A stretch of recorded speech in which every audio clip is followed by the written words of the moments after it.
ప్రభువునందు ప్రియమైన సహోదర సహోదరులారా, మీకు మన ప్రభు, మన రక్షకుడు, మన విమోచకుడైన యేసుక్రీస్తు నామమున వందనములు. ప్రియులారా, మనము దేవుని గ్రంథములో నుండి దేవుని వాక్యమును జ్ఞాపకము చేసుకుందాం. దేవుని వాక్యము విలువైనది. మన ఆత్మీయ జీవితమునకు ప్రోత్సాహమును, పురికొల్పును, దీవెనలు, దిద్దుబాటు, కృపాక్షేమములు అనుగ్రహించును. దేవుని వాక్యమును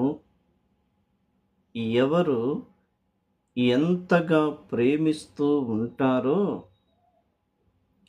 అట్టి వారిని ప్రభువు దీవించి వర్ధిల్ల చేయును. దేవుని వాక్యములో బలము ఉన్నది, ప్రభావమున్నది.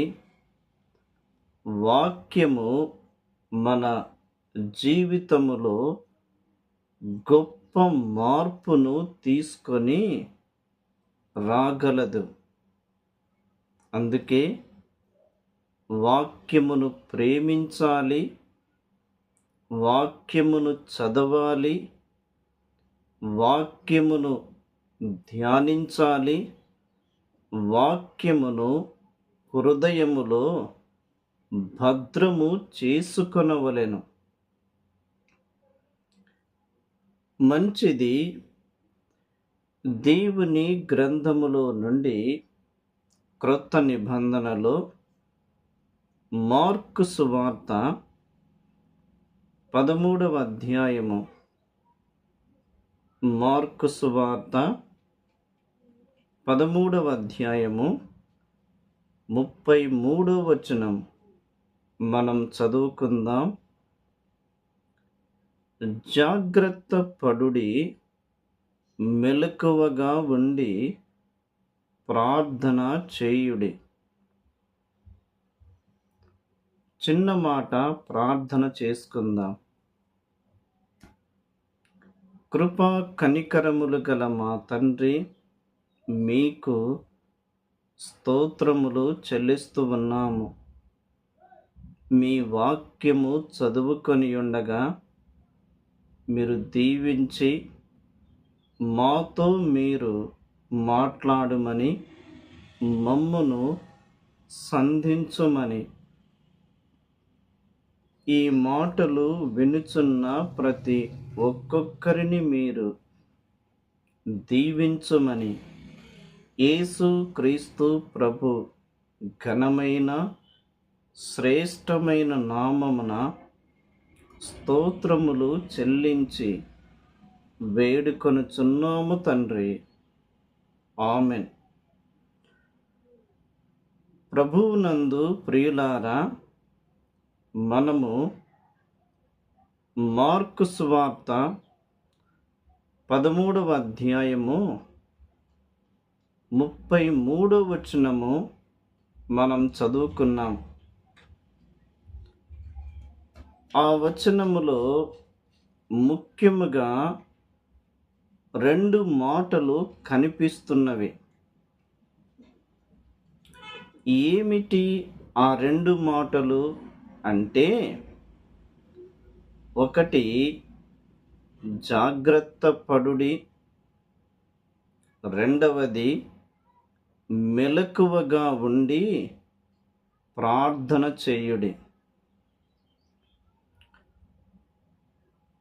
మార్కు సువార్తలో చాలా శ్రేష్టమైన సంగతులు వ్రాయబడి ఉన్నవి.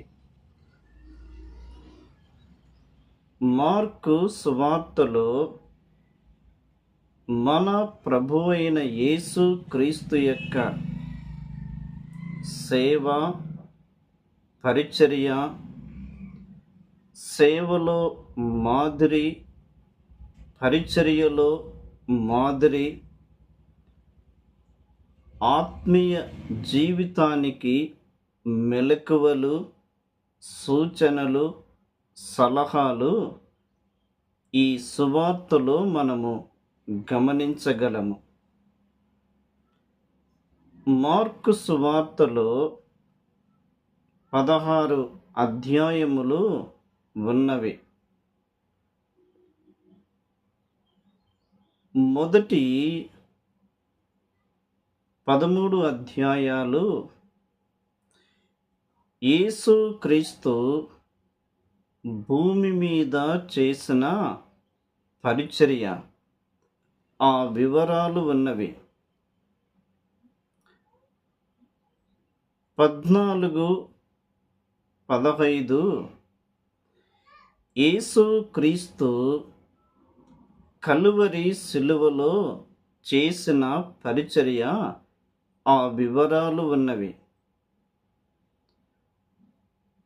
16వ అధ్యాయములో యేసు క్రీస్తు మహిమలో మన కొరకు చేయుచున్న ఆ శ్రేష్టమైన పరిచర్య, ఆ వివరాలు మనకున్నవి. మొదటి 13 అధ్యాయాలలో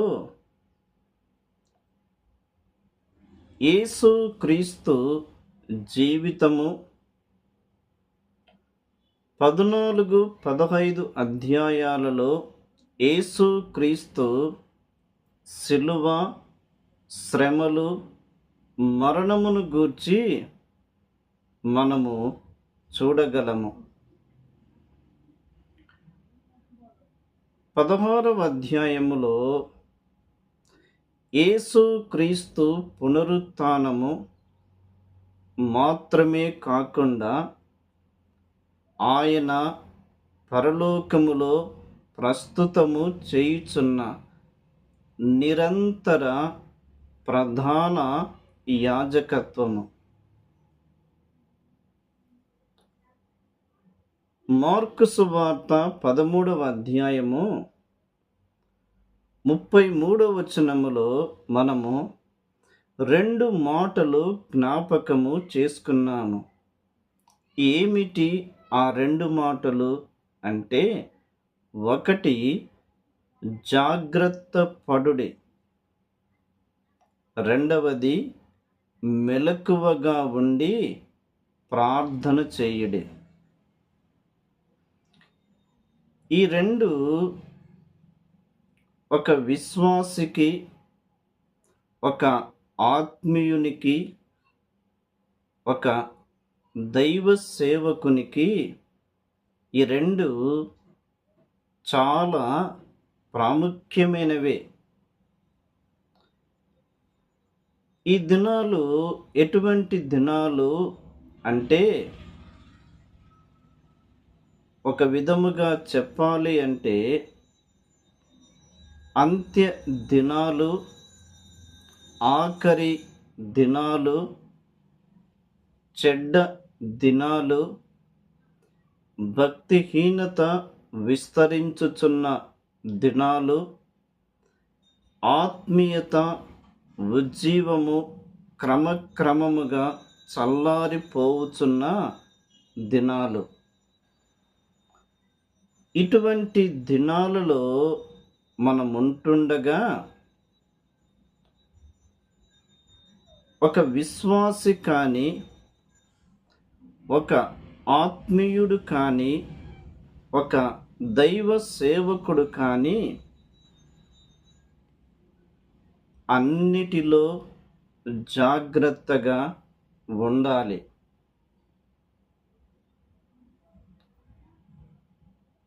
మన శరీరము విషయములో జాగ్రత్తలు తీసుకుంటాము.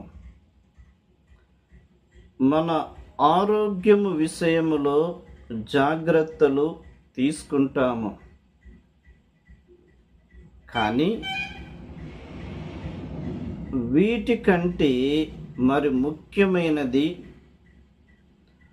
మనకు ప్రభువుకు ఉన్న ఆ సంబంధమును, ఆ సహవాసమును దృఢపరిచేది ఆత్మీయ జీవితము. మరి మనము ఎంత జాగ్రత్తగా ఉండాలి.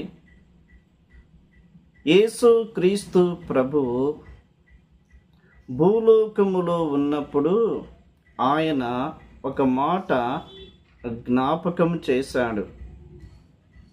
మత్తయి సువార్త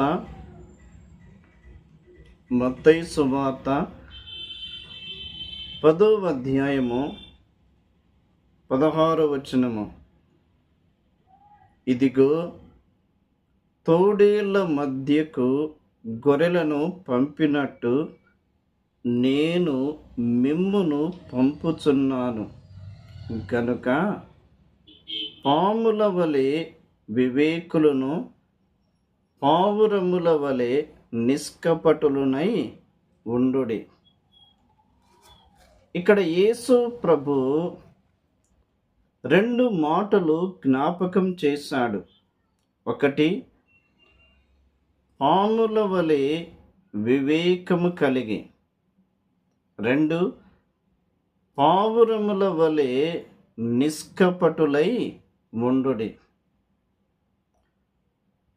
ఆత్మీయ జీవితములో వివేకము, జ్ఞానము, చురుకుతనము ఇవి చాలా ప్రాముఖ్యమైనవి. ఈ వివేకము, ఈ బుద్ధి, ఈ జ్ఞానము మనకు ఎవరు ఇస్తారు అంటే ప్రభువే ఇస్తాడు. ప్రభువే బుద్ధి, జ్ఞాన, వివేకములు ఇచ్చువాడు. ఉదాహరణకు సొలొమోను ప్రార్థన చేశాడు. ఏమని ప్రార్థన చేశాడు చూడండి. రాజులు మొదటి గ్రంథము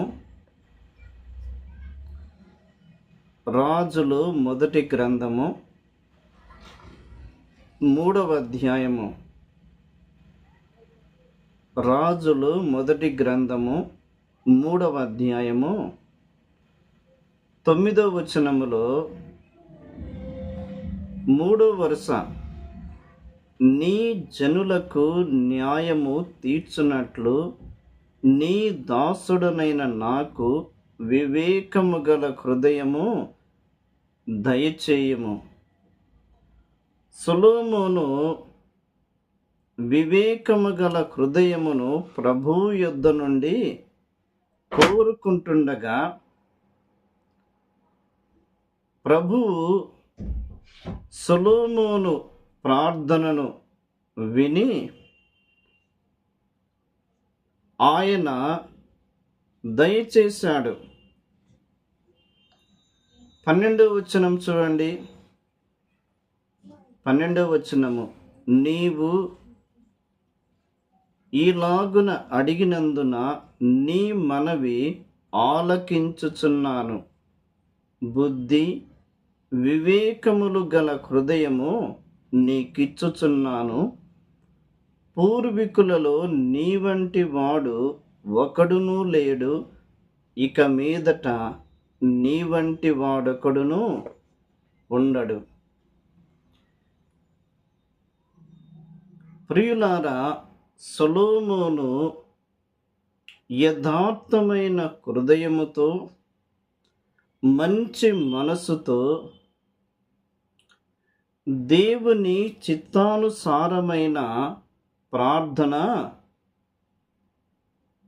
దేవుని ఎదుట చేసినప్పుడు దేవుడు ఇచ్చిన జవాబు చాలా అద్భుతమైనది.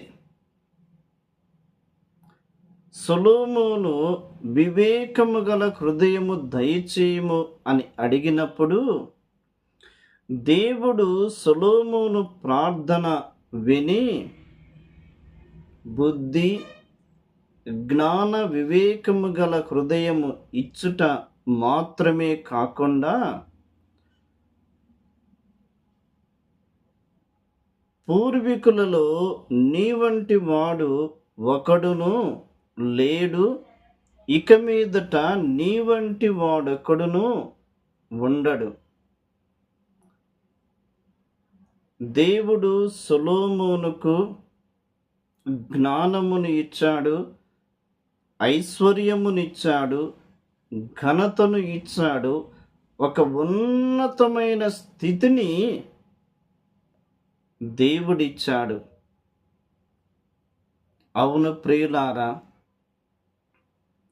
మన ఆత్మీయ క్షేమము కొరకు, మన ఆత్మీయ ఎదుగుదల కొరకు, మన కుటుంబము ప్రభువులో నిలుచుట కొరకు, మన పరిచర్య కాపాడబడుట కొరకు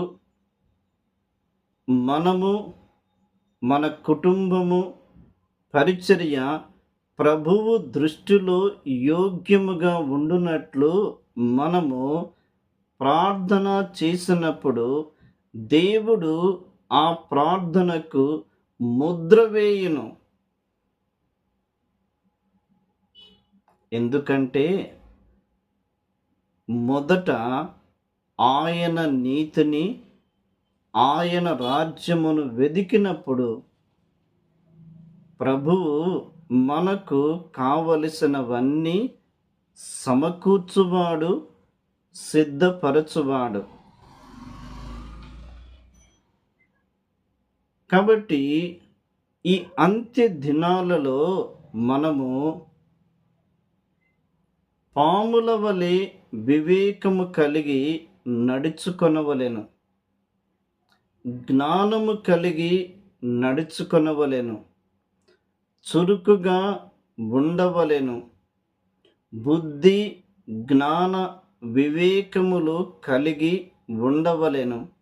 బుద్ధి జ్ఞాన వివేకములు ఆనాడు సొలొమోను ప్రార్థన చేస్తే ప్రభు ఇచ్చి ఉండగా మనము ప్రార్థన చేస్తే ప్రభువు మనకు ఇచ్చువాడు. వివేకముతో, జ్ఞానముతో, పట్టుదల కలిగి, ఆసక్తి కలిగి ప్రభు పనిలో ముందుకు సాగి వెళ్ళుటకు ప్రభువు కృప చూపును.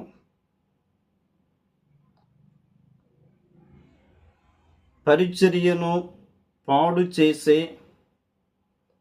సంఘములను దెబ్బతీసే, కష్టపడిన వాటిని తన్నుకొనిపోయే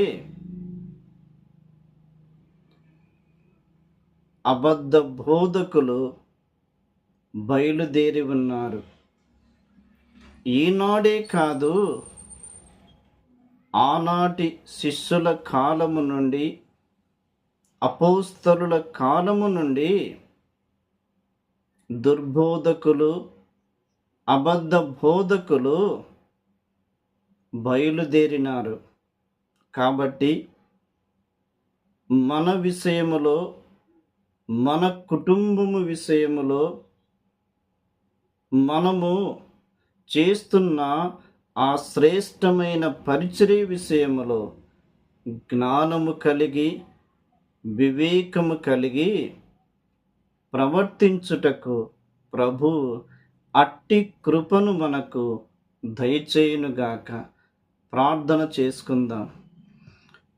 మహోన్నతుడవైన మా తండ్రి, స్తోత్రములు.